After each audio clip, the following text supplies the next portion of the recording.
10 million people from around the world have learned about their ancestors by using their DNA, and many Americans were able to go back hundreds of years and learn they're related to people who were everything from farmers to nobility. And on a darker side, slaves and slave owners. So what does this mean for us today? Now, perhaps nothing or maybe everything, because when we're still working out issues from the past that have to do with race relations today, our history matters. Now, you told producers that you were only 4 when you learned that you were a descendant of both slave and slave owners. That is correct. Now, as you grew up, how did this affect you? What did you think about? Well, for one, I'm very light-skinned as a Black person, and we're very different complected in my family.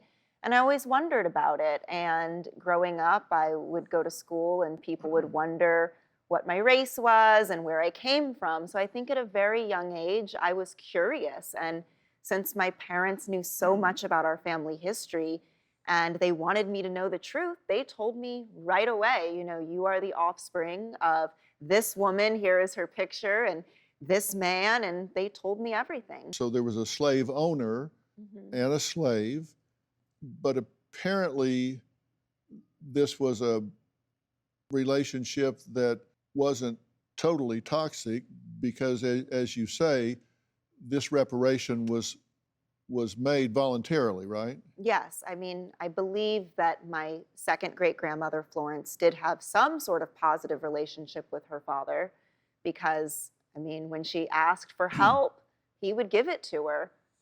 Mhm. And this has made a big difference in your family, as you pointed out, and sustained your family across generations, right? 'Cause Absolutely. the two. Generations of farming. My ancestors, right out of slavery, could read and write, and I think that's why I know so much about my family history. We have autobiographies. I think wealth comes in many forms. It comes in education. It comes in just our family being together still after all of these years. It comes in knowing your history, which a lot of Black people in this country do not. Do you ever have mixed feelings about owning your land in Mississippi?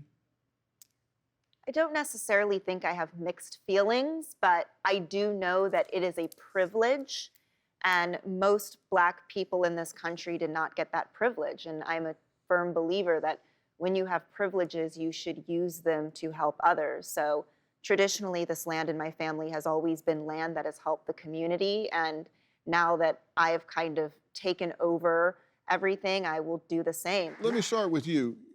You say that this is a really complicated issue and that trying to do this now is just fraught with so many problems that it's undoable. Yes. You have to define terms that people don't want to define. What does it mean to be Black? What do we mean by reparations? What will it be used for? To find out who would qualify would almost put us into a dystopia of classes against each other, trying to divide us up as opposed to trying to unite us with any sort of goal. So I think there are more complications and problems than there are solutions. Do you say it shouldn't be done because it's too complex to come up with an answer, or because there has been inequities that are still having an effect? You just don't know how to level the playing field? What's your... You can't level playing fields. That never works in human history. The big problem is that when you look at a situation that's as long as it is, as people talk about it, they talk about the United States' history with slavery. There was slavery in what is now the United States longer than we've been a country. It's like 260 years of slavery under Spanish rule in Florida, 230 years of America. How do you blame America for things that predate America? We have these problems where you have to define what does it mean to be Black. Doing my own ancestry, we have through my father, it's like 2% Congolese DNA. I have no idea where that comes from. I can tell you it's 7 or 8 generations back, and my family was here in the country at that time. So am I Black? It becomes a very complex issue. Alex, how do you respond to this? I think that really when we look at reparations as a concept, we look a lot at the most polarizing part of it, and that's this idea of cash payment. And I think that we need to realize as a society that we are a we're not only a country that was built upon slavery and that was built upon systems of institutional racism, but we also need to accept the fact that some communities have then been invested in by the government in the years since more than others. And so I think that when we talk about the racial wealth gap in this country, we're less talking about a cash gap. We're less talking about something that needs to be solved by taking a check from one person and giving it to someone else based on classifications of who's Black and who's not, but also looking at ways that we can invest in communities. Let you add to the conversation based on what you've heard so far. I think that there cannot be healing without reparations. There cannot be reconciliation without reparations. People talk about unity. We need to come together. We need to focus on what brings us together, not what divides us. Reparations is a part of what can bring us together and bring the healing that we need in our country. And how do reparations begin to foster that? I think reparations is, first of all, an acknowledgement. This was wrong, this happened, and not only did it happen, because it wasn't just a one-time thing, it's a lineage, it's a legacy that has continued, it has transformed, it never stopped. And I think that's what people missed. When George Floyd was murdered, everybody kind of woke up like, oh my God, what just happened? And we're like, what do you mean? It's been happening. Where have you been, right? So it's a continuation that started there, but it's continued on. So reparations is an acknowledgement that something needs to happen to begin to repair the damage that has been done. I had people asking me, is there any response that America could give right now to stop this? To stop what? Protesting? The riots and the demonstrations. See, I think that's the problem. It's too little too late. We want to respond. We need to be proactive. And reparations is about being proactive. We've had so much time to figure this out, but nothing has ever been done. So what does that tell you? There's a disconnect that's there. And again, education. People don't even know the history. They don't even know what it is. So they can't connect it to what's happening today. And that's the problem. That's why we have to say reparations are something that we need to talk about. And people are like, well, what do you mean? Well, why is that? Because you don't know the history, because you never got the education. So there's no acceptable response reaction in the short term, but what is it in the long term? It's everything. It's hitting every area that has been touched by systemic racism. We're talking about housing discrimination. We're talking about financially. We're talking about in healthcare. The maternal mortality rate for Black women is higher than any other group.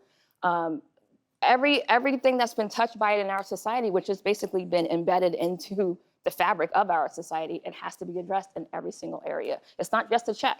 That's just like the beginning. You know, there are many thoughts, Professor, on reparations and how they should be handled. So what are the high points of your proposed plan? The first condition is that reparations should be paid to Black Americans whose ancestors were enslaved in the United States. The second is how much should be paid, and the amount should be dictated by the disparity in wealth between Black and white Americans, which at the current moment amounts to in excess of $840,000 per household. What is the range that you would propose to pay? So my objective, and the objective that Kirsten and I describe in our book, is to eliminate the racial wealth gap in the United States. And this would require an expenditure of $14 trillion, which would be distributed evenly across the 40 million Black American descendants of U.S. slavery. That would be approximately $350,000 per person. The money would be paid by the federal government, and it would be paid by the federal government in the same way in which the federal government has met the expenses that were paid out for the purposes of trying to deal with the Great Recession, and also most recently with the economic downturn associated with the Great Pandemic. First of all, the U.S. government doesn't have money. All of their money comes from taxes. So to say you're not going to take it from people today, you're right. You're going to take it from future generations. That's what's going to happen. I cannot think of any group of people who have been made wealthy by just transferring money to them. There has never been a point in United States history where Black and white incomes were equivalent. But I'm not talking about income anyway. I'm talking about the wealth disparity. Right. There is a substantial history of the United States government providing financial assets to white citizens when it did not provide similar assets to black citizens. Let's go back to the period in which there was a promise made of 40-acre land grants to black Americans. At the same time, when that promise was not fulfilled, the US government gave 1.5 million white families in the United States 160-acre land grants in the Western Territories under the Homestead Act of 1860. That was a transfer that has resulted in a situation in which 45 million living white Americans are continuing to be beneficiaries of those land patents. Who's got a comment? Yes, over here. I think today I've heard some very disheartening and dangerous statements. I think we have to be careful in what traumas happen to our family, not to let them affect our worldview, right? Because my brother-in-law was killed by the police, which I know which was founded to help capture enslaved people or newly freed people. So we have to make sure we have all the facts on what's going on. Or to say that we don't still feel the effects of what happened 150 years ago. I don't know Patrice, but I know my great-grandmother was a slave, and I know that the reason I feel a sort of way when I get pulled over is because of what happened to the newly freed people. And I know that reparations is equal to accountability, which our country fails to do, right? Right now, we're talking about modern-day book burning by whitewashing history. We don't want to teach people that look like me what really happened to our ancestors. And I think that's equally dangerous. And I think that it's incumbent upon all of us to know what America came from, right? There's a reason we don't do the third stanza of the Star-Spangled Banner, because it references something we don't want to take accountability from, which where reparations starts that conversation. Maybe it's not a payment, maybe it's education, maybe it's taxes, but first on, it's owning our history, which we don't want to do. Yeah. Okay, who else has a comment? Over here, If it's about discrimination as well, where do other races fall into all this, such as the Hispanic community or the Asian community? Do they get, monetary value as well? Or is it more focused on just, one community? So anytime we talk about Black Americans and reparations or what's happening today and how it connects to chattel slavery, everybody suddenly wants to talk about everything else. Let's talk about classism. And there is an intersection between classism and sexism. But we're not talking about that right now.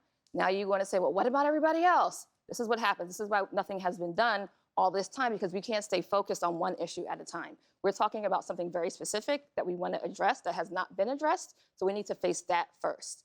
Once we do that, or while that's happening, we can be addressing other things too. But we can't keep gaslighting and being like, well, people who are poor, they're dealing with issues too. People who are from the Asian community are dealing with issues too. No one said that they weren't. But we're trying to deal with one issue and get solutions for that first, because it should have happened a long time ago and it still hasn't happened. So it's time to pay up.